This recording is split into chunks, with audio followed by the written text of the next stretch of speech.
Chico Veloso quer saber.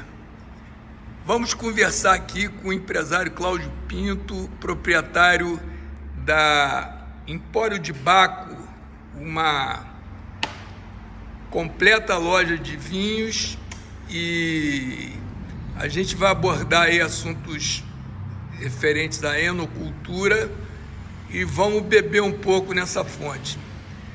Cláudio, é importante as pessoas terem conhecimento de acessórios para o consumo de vinho, taças,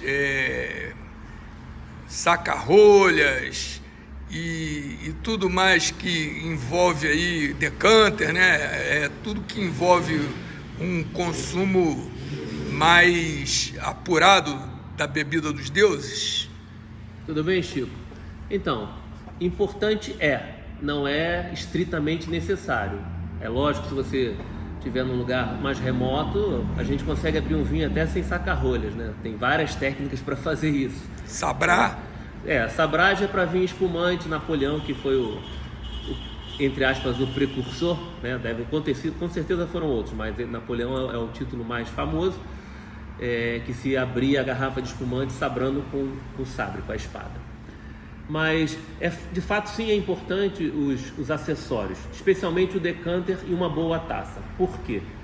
Quando você toma um vinho numa boa taça, esse vinho vai ter algumas características que vão ser melhoradas. Quando ele vai estar com mais contato com o ar, então o vinho vai tornar mais macio, ele vai ficar mais, do ponto de vista aromático, vai ficar muito mais intenso, né? E você consegue apreciar melhor a bebida.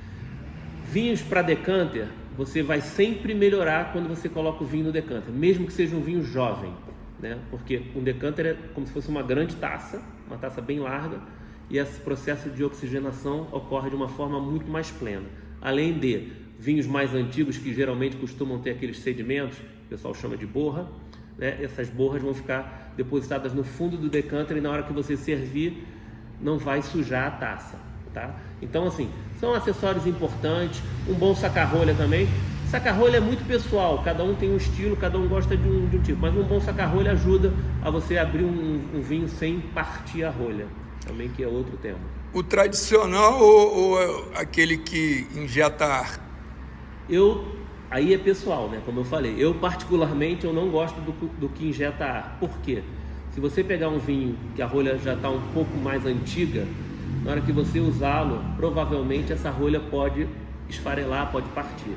Então, assim, na minha concepção, o melhor saca-rolha é o saca-rolha estilo canivete, que é o saca-rolha de sommelier, que tem 2 estágios, que você com aquele você está bem servido.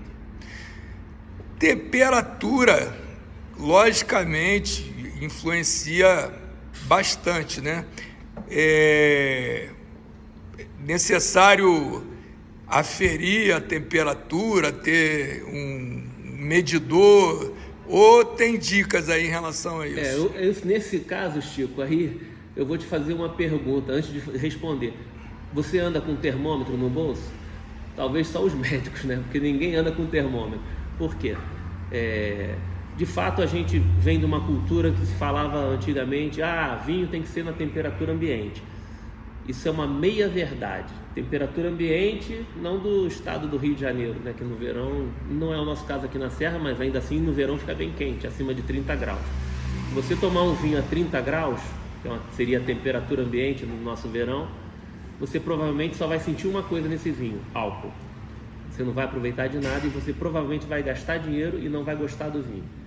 Então a temperatura para vinho ela é importante sim, mas como eu falei, ninguém anda com termômetro. Então a dica é o seguinte: vinhos brancos, chegou em casa, bota ele na porta da geladeira por volta de 20 minutinhos, ele já vai estar pronto para ser servido.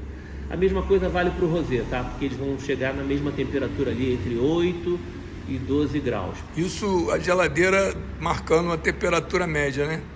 Tô levando em conta que esteja na temperatura que é o que uma geladeira bate, que é a temperatura média, exatamente. Se você quiser um vinho tinto, aí aqui em Friburgo, por exemplo, eu moro em Muri, como é que eu faço? Eu boto na varanda, meia horinha na varanda, ele vai pegar a temperatura perfeita. seja à noite ou de dia, no inverno especialmente, tá? Que a gente tem temperaturas bem mais amenas. Mas então você pode botar também na geladeira, mas aí bem menos tempo. Na geladeira, no máximo 10 minutos é o suficiente. Recapitulando, os vinhos brancos... Vinhos brancos de 20, entre 10, né, na faixa ali de 8 a 10, 12 graus, que é a temperatura média da geladeira, por 20 minutos na porta da geladeira. Os vinhos tintos pode ficar 10 minutos na porta da geladeira. Espumante não tem jeito, vai ter que ir para o freezer ou então para o balde de gelo. No freezer ele fica 20 minutos, 15 a 20 minutos, dependendo da potência do seu freezer, ou no balde de gelo, aí sim, se ele já tiver em temperatura zero, temperatura ambiente, aí você vai ter que botar ele uns 20 a 25 minutos no balde de gelo. E a guarda do vinho, né, que tem muito essa história que tem que molhar a rolha, e aí tem o espumante que não deve se armazenar deitado para não estourar. Quais as informações você tem a esse respeito? Vamos lá, vamos começar pelo espumante. O espumante é uma bebida, né, é um vinho que a gente chama que é um vinho nervoso, é um vinho que tem gás, um vinho que não é um vinho tranquilo. Vinho tranquilo é um vinho que não é espumante. Esse fato dele ter o gás carbônico dentro da garrafa já faz com que a rolha naturalmente seja permeada por moléculas de água, né? E com isso ele acaba ficando, a rolha ficando umedecida. O vinho normal, o vinho tranquilo, aí é ideal, se você for guardar por muito tempo, sim, tá? E muito tempo significa assim, vou abrir o vinho daqui a 5 anos, deixa ele deitado, para manter a rolha molhada. Você deixar o vinho em pé 1 mês, 2 meses, 3 meses, 4, 5 meses, até 6 meses, não vai chegar a comprometer. É lógico, se for um vinho que você já comprou, que é um vinho mais antigo, um vinho mais delicado, o cuidado tem que ser especial, né? Então o cuidado tem que ser especial, então você procura guardar, mesmo que seja por pouco tempo, 1 mês, 2 meses, deitado também. O cuidado especial seria, tem locais próprios, né, climatizados até, né? Então, Chico, aqui em Friburgo, eu não recomendo a compra de adega climatizada para muitas pessoas que me perguntam. Por quê? A adega climatizada para a gente que mora aqui na região serrana, ela vai fazer sentido se você quiser montar uma coleção de vinhos nobres que você vai guardar por mais tempo, que são vinhos mais delicados. Aí sim, a adega ela fica climatizada na temperatura ideal lá para você manter o seu vinho de guarda. Para vinhos que você vai tomar no dia a dia, você tem que guardar o vinho aonde? Um lugar preferencialmente mais fresco da sua casa, que não bata sol direto, sol em cima o dia inteiro, e que não tenha muita alternância de temperatura. O que é isso? De manhã está 30 graus na sala, por exemplo, e à noite cai para 10. Essa alternância de temperatura prejudica o vinho. Variação, né? Isso. E tem, assim, logicamente, as pessoas elegantes que usam muito batom, carregam um pouquinho, as pessoas deveriam ter mais cuidado com isso. Olha só, é uma pergunta capciosa. As pessoas elegantes, quem não usa batom não é elegante, eu discordo de você, mas não vou entrar no mérito da questão. Eu não uso, pô. Então, nem por isso eu deixo de ser elegante. Eu digo, inclusive, as mulheres, né? Não precisa necessariamente estar de batom para ser elegante. Agora, assim, não é que o batom interfira, tá? A gente não pode levar a ferro e fogo algumas coisas, né? Porque senão você não vai ter o prazer de tomar o vinho. Vai ser uma coisa tão engessada que você vai ficar sem vontade de beber vinho. Então, assim, a questão do batom, ela só atrapalha quando mancha a taça, que depois para limpar é mais difícil, tá bom? Então não vai matar o vinho, vai tirar o sabor original do vinho. Não necessariamente, porque geralmente quando a gente toma vinho, né, a gente gosta de estar sempre comendo alguma coisa, e o batom ele não vai resistir até o terceiro gole, vamos dizer assim. Então provavelmente esse é um problema que não vai acontecer. E a dica para quem lava copo, quando tá cheio de batom? Aí é mais complicado, aí tem que ser água quente, um bom detergente e e passar uma esponja com cuidado para não quebrar, especialmente se for taça de cristal. Paciência, né? Paciência. Paciência. É um trabalho meticuloso. E não é todo vinho que é de guarda, né? Não. Na verdade, a estatística mundial diz que menos de 5% de todo vinho produzido no mundo foi feito para guardar longos anos, tá? Inclui-se nesse percentual os grandes vinhos franceses, de Bordeaux, da Borgonha, os grandes clássicos portugueses, da Itália, né? Então são vinhos que você vai comprar hoje, embora ele já esteja pronto para beber. Quando você compra, o vinho está disponível no mercado é porque ele está pronto para beber. Mas são vinhos que vão evoluir e vão ganhar características diferentes ao longo dos anos dentro da garrafa. Isso não é para todo vinho, geralmente são vinhos mais caros, bem mais caros, que tem esse tratamento. O dia a dia não precisa ficar se preocupado com isso, é só abrir e ser feliz. É uma maturação, né? É um processo de... Na verdade, não é nem maturação. Quando o vinho ele é engarrafado, ele entrou na garrafa, ele começa um processo de envelhecimento. Ele está amadurecendo quando ele está dentro de uma barrica de carvalho, especialmente se for uma barrica nova ou seminova. Tá? Quando ele entrou na garrafa, ele começa um processo de envelhecimento. Mas não quer dizer que ele esteja morrendo. Pode ser que um dia ele vai morrer. É diferente, né? Maturar e envelhecer, exato. Né? Maturar pura... agrega sabor, agrega características aromáticas. Você, quando envelhece, as reações químicas que acontecem transformam o vinho de uma forma assim, você baixa a acidez, né? Você tem uma sensação de equilíbrio muito maior, é isso que acontece. Não tem troca, né? É um processo que em vinhos que são para essa finalidade acrescenta sabor, né? O buquê tem características ganhos, bem relevantes, exato. Ganhos, não mas tem café de graça, acrescenta também preço. É igual o uísque. Um uísque standard, né, que o pessoal comumente chama de 8 anos, que não é uma verdade, mas não é o capítulo aqui, é um capítulo à parte isso. O uísque standard, ele não é um uísque que vai ser tão caro quanto um uísque, por exemplo, que tenha blends envelhecido 12, 18 anos. Por quê? São tempo de permanência, né, do produto dentro de uma garrafa, dentro de uma adega, e com isso ele vai ficar mais caro sim, né? Não tem jeito. Então a relação para o vinho é muito parecida. E chegando num assunto que é teu forte, que são as harmonizações, né? Você bebeu na fonte com o revolucionário da enogastronomia, né? E essa questão aí de harmonização, ela segue padrões, né? Assim, logicamente não são normas, mas são conhecimentos, né? Que tornam essa combinação vinho-alimento mais produtiva, né? O Dânio Braga, ele trouxe essa cultura e você foi muito ligado a ele. Uma pergunta bem simples, tirando o vinho, o que não pode faltar numa harmonização? Bom, vamos lá. O Dânio é meu mentor, é meu grande irmão, é um grande amigo de longa data, a gente tem muito tempo junto, continuamos nos relacionando muito, tomando muito bons vinhos juntos, graças a Deus. O que não pode faltar na harmonização? O importante é você sempre levar em conta, né, não só a questão de gosto, cada um tem um gosto, é lógico, mas a questão da estrutura e do peso, tanto da comida quanto do vinho.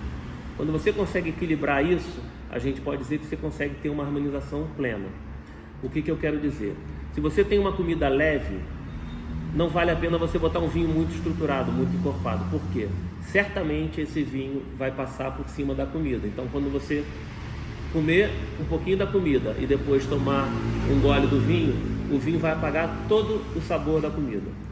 E o contrário também é verdade. Se você tem uma comida muito pesada e vai consumir um vinho leve, quando você tomar o vinho comendo essa comida, você não vai perceber mais nada do vinho, vai parecer que você está tomando um copo d'água. Então, ter parcimônia nessa hora de escolher o prato e o vinho é importante.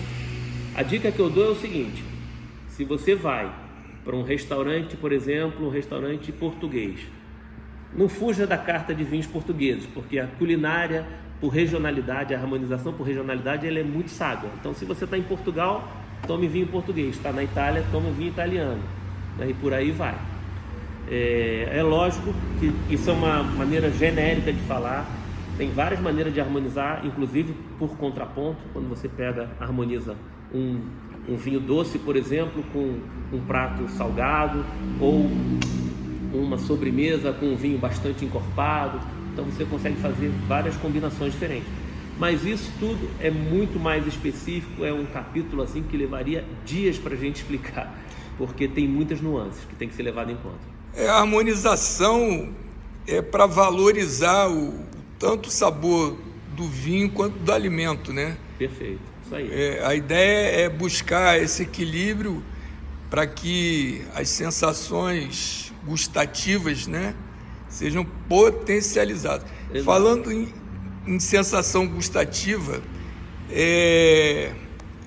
as pessoas gostam muito de colocar a degustação assim dentro de padrões de conhecimento. Aí fala que o aroma é tal, o buquê, né? O buquê é tal, o sabor é tal, e tem gente que fala muita coisa interessante, mas tem outros que se tornam enochatos, né? O que você tem a dizer em relação a esse tema? Eu acho o seguinte, Chico, na verdade, você não pode levar a ferro e fogo. Eu trabalho há 32 anos com vinho, então eu tenho a minha parte, não de enochato, mas de enófilo, de sommelier e de quem trabalha com isso. Então eu consigo avaliar tecnicamente um vinho, mas não, se você for tomar um vinho comigo, certamente eu não vou ficar aqui falando técnicas ou características que talvez só eu perceba e você não. Então essa questão de perceber aromas e tudo, ela está muito mais no prazer que a bebida vai lhe trazer, e você só vai perceber um aroma, por exemplo, de groselha, se você já, de alguma forma, comeu a groselha, né? Bebeu um suco de groselha que seja, ou uma geleia. Então, se você não tem essa memória olfativa, você não vai conseguir perceber aroma. Então, falar que esse vinho tem aromas de framboesa. Você nunca comeu framboesa, como é que você vai dizer isso? Asfalto quente? Pois é. Então, enveredar por isso, né? Enveredar por isso é uma coisa assim que não vale a pena. Eu acho que a gente não tem que transformar o vinho numa coisa chata. Pelo contrário, o vinho é a bebida mais prazerosa que tem. Ela agrega muito a uma mesa, a uma comida, a uma boa companhia. Então, a gente tem que deixar o vinho de uma forma fluir naturalmente, leve, que fica sempre mais gostoso. E o universo, né, da bebida dos deuses é muito rico em informações, né? Aí a enocultura, a harmonização, né?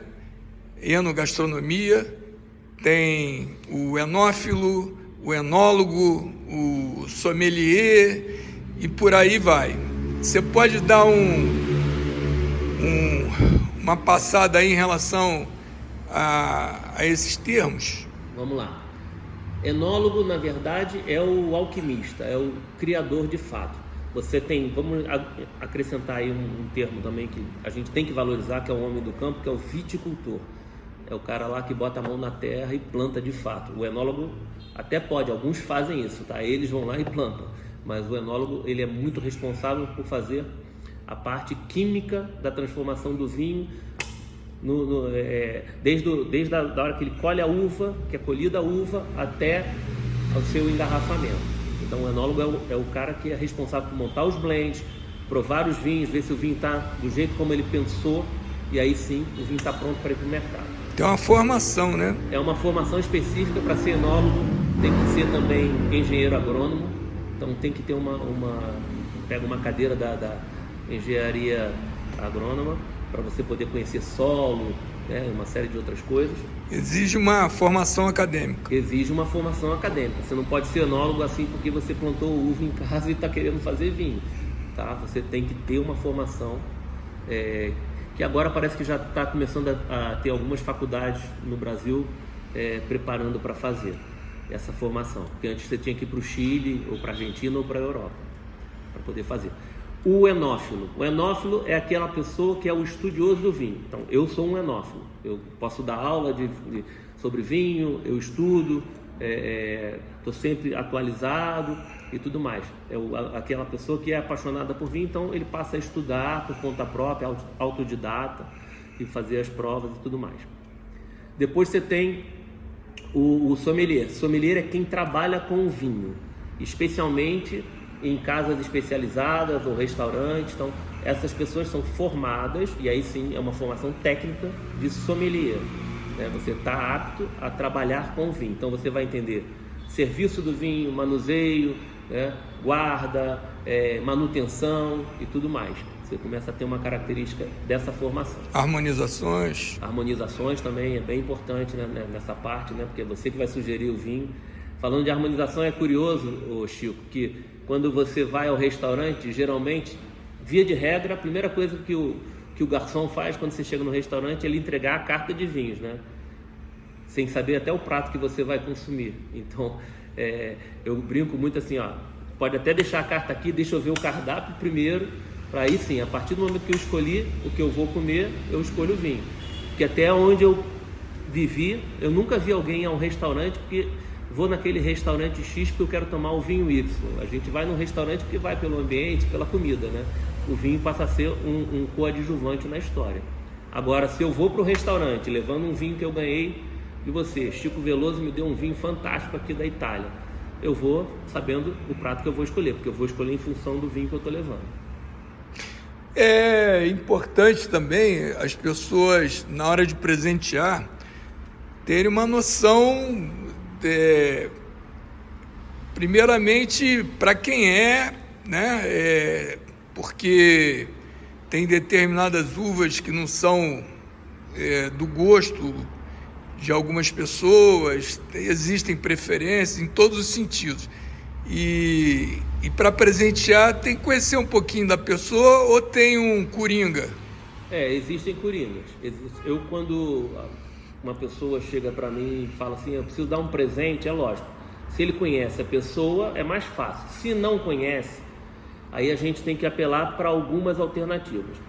De um modo geral, o brasileiro, né, ele gosta muito de vinho Chile e Argentina, vinho do Novo Mundo de modo geral, porque são vinhos mais fáceis. Então, é mais fácil você dar para uma pessoa que você não conhece um vinho chileno ou argentino do que você pegar e dar um vinho italiano, que pode ser uma uva que ele não vai estar habituado, um blend ou uma região. Então, é melhor não arriscar. Agora, um bom coringa, eu sempre digo, um bom coringa que não tem erro, é você dar uma garrafa de vinho do Porto. Por quê? O vinho do Porto, ele é universal, ele agrada tanto as pessoas que estão habituadas a tomar vinho, quanto aqueles iniciantes. O vinho do Porto, ele é muito considerado como um vinho de sobremesa, porque é um vinho fortificado, ele tem um teor de dulçor maior, é um vinho mais doce. Então você toma um cálicezinho ao final de uma refeição, fantástico, e é um vinho que você pode guardar um pouco mais tempo depois de aberto na geladeira. Então isso facilita muito. E além de ser um presente que é um presente mais histórico, com embalagem bonita, então o vinho do Porto agrada muito. Qual que é a uva? O vinho do Porto, ele é um blend de várias uvas, não tem uma uva específica, tá? O vinho do Porto... Tawny é um estilo de vinho do Porto, é um vinho do Porto que é mais amadeirado. E o Rubi, né, é um vinho do Porto um pouco mais frutado. Mas tem os vinhos envelhecidos, 40 anos, 10 anos, 20 anos, aí depende do quanto quer ser o investimento do presente. O Rubi, ele é mais indicado... Os dois são para pós-refeição, né? Então, pós-refeição. Se você vai ter uma sobremesa, por exemplo, que a base são frutas, um pouco mais de... Vamos pegar um exemplo aqui, uma torta de morango, né, alguma coisa assim. Um Rubi vai ficar melhor do que o Tawny, porque o Tawny ele tem aromas um pouco mais complexos por estar mais tempo na madeira, então está mais tempo envelhecido. Então com isso você passa um pouco de características mais para aquelas coisas, aromas que lembram a castanha, o mel, alguma coisa assim. Harmonização, né? Passa pela questão novamente. E safras, existe... Safras muito valorizadas, dependendo aí do terroir, né? Aliás, você podia falar um pouquinho de terroir. O terroir brasileiro, por exemplo, ele já desponta como propício à produção de bons vinhos? Bom, vamos lá. Terroir é uma coisa muito pontual e assim, terroir, antes de mais nada, deixar claro o que significa terroir. Não é simplesmente o conceito ali do local, da terra. É tudo que envolve. Então, vai desde o solo, a quantidade de luz solar que a planta recebe, né? A incidência de ventos, a incidência de chuvas, né? Então, são todas as características referentes a clima e solo que possam ter no local onde o vinhedo está plantado.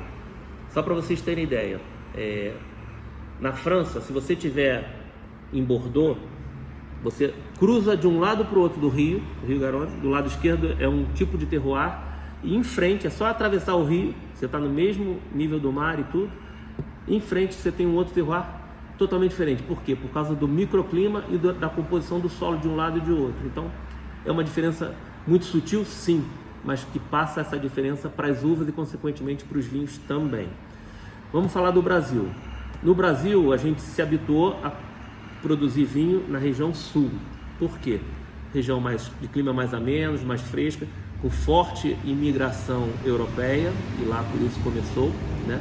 Bem que as primeiras mudas de vites, né? de videiras foram trazidas e plantadas em São Paulo, mas não pegou na época lá da nossa colonização. E aí acabou, quando veio a imigração, especialmente depois das guerras, que começou a ser plantado as mudas de uva na região sul. Então o sul é considerado o nosso berço vinícola, e de fato para o Brasil tá? Agora, a região sul tem uma característica diferente, por exemplo, do que está sendo feito aqui no sudeste. O que a gente faz no sudeste? A região sul ela tem um clima mais frio, é uma região mais úmida, né? Então dá o quê? Uvas com menos amadurecimento, que concentram mais acidez, e com isso você privilegia o quê? Vinhos brancos, né? Vinhos espumantes, uvas para fazer vinhos espumantes, e algumas uvas que pedem uma acidez mais elevada, como Merlot, por exemplo, como Pinot Noir, tem sido feito lá no sul também, né? E acabam ficando bem. Quando você vem para o sudeste, a gente já tem climas mais amenos, mais quentes, e também solos com algumas altitudes diferentes. Aqui a questão é o seguinte: já está sendo feito, e muito bem feito, uma intervenção que se chama dupla poda ou poda de inverno, onde a planta ela é, entre aspas, enganada. Então, quando está na época dela produzir o fruto, aí sim o enólogo e o viticultor vão lá e falam assim: vamos podar. Aí poda, ela fica em repouso, e ela volta a florescer, né, a começar a preparar para dar frutos no momento que era para estar em repouso. Então a gente faz uma alternância na estação. O que acontece lá na região do São Francisco, do Vale do São Francisco? É o único lugar no mundo onde a intervenção humana é capaz de gerar 2 colheitas dentro do mesmo ano, porque na mesma área eles conseguem ter uma área irrigada, outra área seca, outra área na fase de poda, outra área na fase de colheita. Então você consegue manipular através da irrigação, enganar o clima, tá? Mas isso não vai beneficiar a questão do terroir. O terroir não tem como mexer, é muito, muito diferente. Relacionado à natureza, né? E esse assunto é um assunto muito extenso. Vamos falar aqui do Brasil, questão de safra. Existe, lógico, vai depender do terroir, né? Mas existe um ano assim campeão em termos de safra aqui no Brasil. Deixa eu, antes de responder por causa da safra brasileira, por que a safra ficou considerada importante no mundo inteiro? No mundo, especialmente o vinho, ele vem do berço europeu, basicamente, e na Europa as safras são importantes por quê? No continente europeu, você consegue ter 4 estações bem definidas. Você tem outono, inverno, primavera e verão bem definido. E a planta adora isso. Por quê? A videira é uma planta que gosta de sol, mas também ela gosta de entrar em dormência, em repouso. Ela gosta de sofrer para poder descer a raiz o máximo possível para pegar seus nutrientes. Então, quanto mais características você der em termos de clima e de estações bem definidas para essa planta, que é a videira, ela vai te produzir um fruto melhor, de melhor qualidade. E aí com isso você tem a chance de fazer um vinho cada vez melhor. O que acontece aqui, aí não é nem no Brasil, mas é no nosso continente aqui, Sul-América. A gente tem basicamente 2 estações, né? É uma estação quente e uma estação fria. É o inverno mesclado com o outono e é o verão por dentro da primavera e tal. Então você não tem isso muito definido. Então a questão da safra aqui ela é importante mais ou menos. Ela não é tão relevante quanto é na Europa, tá? Mas ainda assim você, quando ocorrem momentos em que o ano consegue ter as estações mais claras, mais definidas de alguma forma aqui no nosso continente, especialmente no Brasil, no nosso país, como foi em 2020, a safra permite você ter água na hora certa, ter dormência, repouso da uva na hora certa, ter a poda na hora certa e ter a fruta na hora certa, com uma boa maturação, né? Um amadurecimento pleno. E aí com isso você consegue fazer de fato uma matéria-prima boa. A chance de você fazer um vinho bom é muito boa. Então, 2020 foi um bom ano. 2020 foi um dos melhores anos. 2021 também foi bom. Esse ano também já tem retrato de que parece que vai vir bem a safra. Para qualquer região do país? Especificamente a região sul, tá?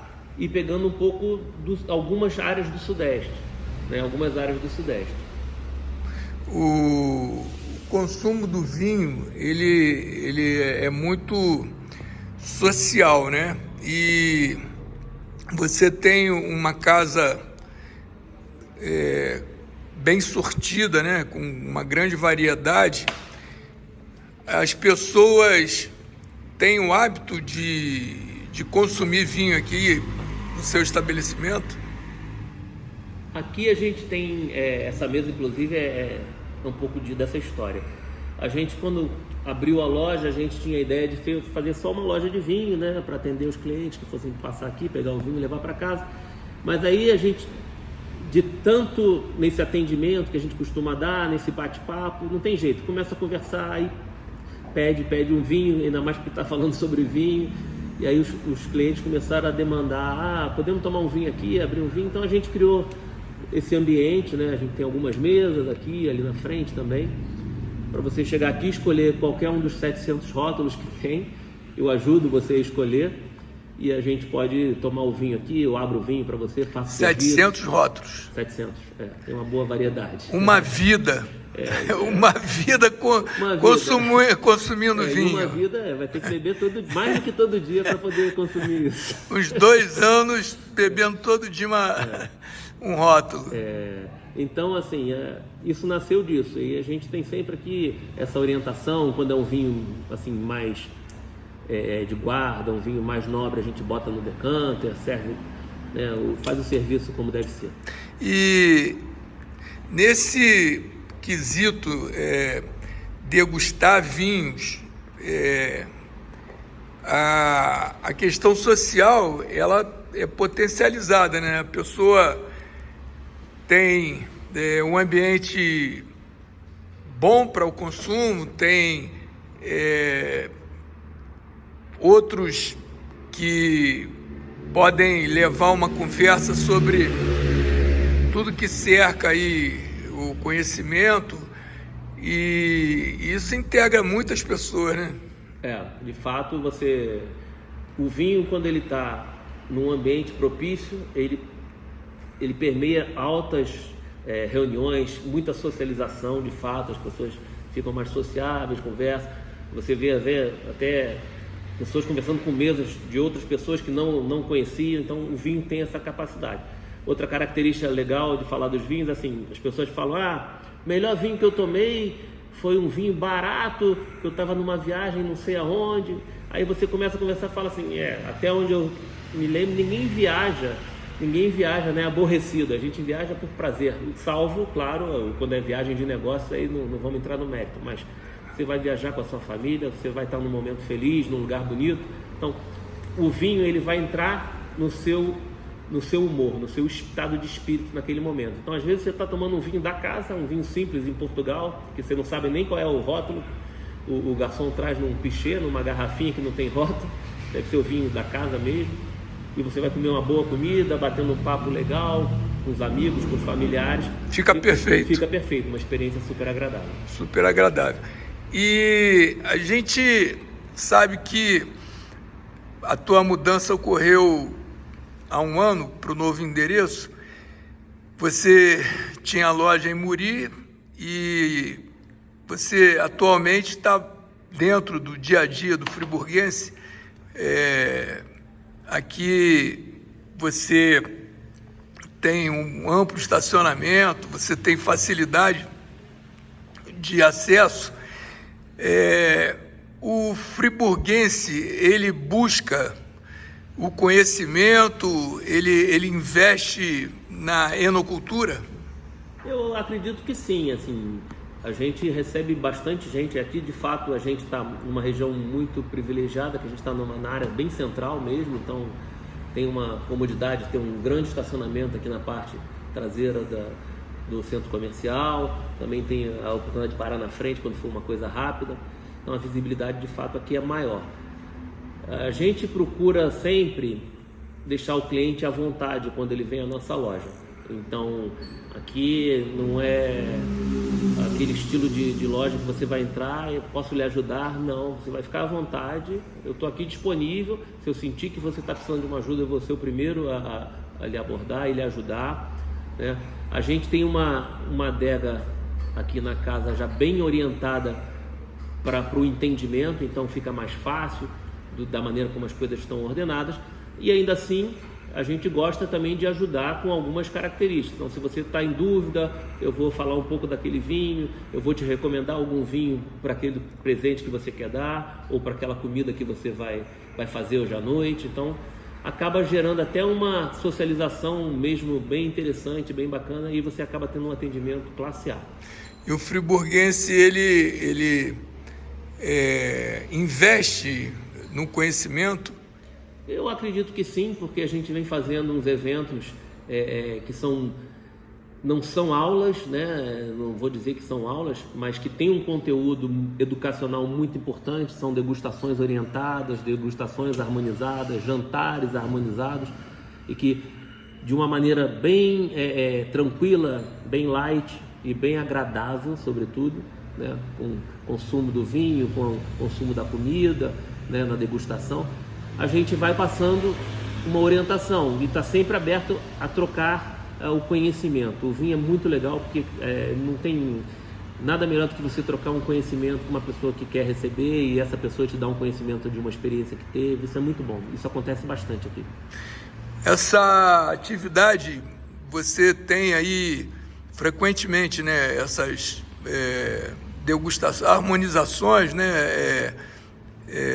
Palestras, enfim, essas atividades você costuma promover com frequência? Exato, a gente faz em média no mínimo 2 atividades desse tipo por mês, né? Seja degustação aqui na loja, ou um jantar harmonizado, ou uma palestra, então tem sempre alguma coisa ocorrendo.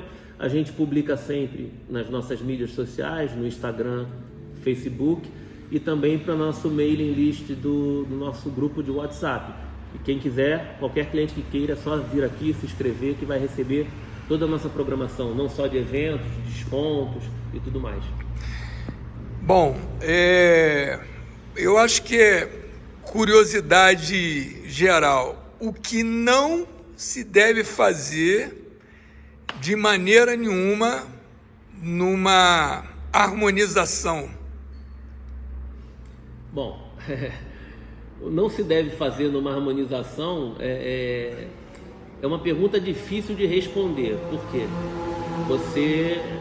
na harmonização tem um componente que é o gosto pessoal, então muita gente às vezes, eu gosto só de vinho tinto, não vou tomar vinho branco com esse peixe aqui. Então, provavelmente ele não vai sentir o gosto do peixe se for um peixe leve tomando um vinho tinto encorpado, né? Mas se para ele tá bom, tudo bem, aí é gosto.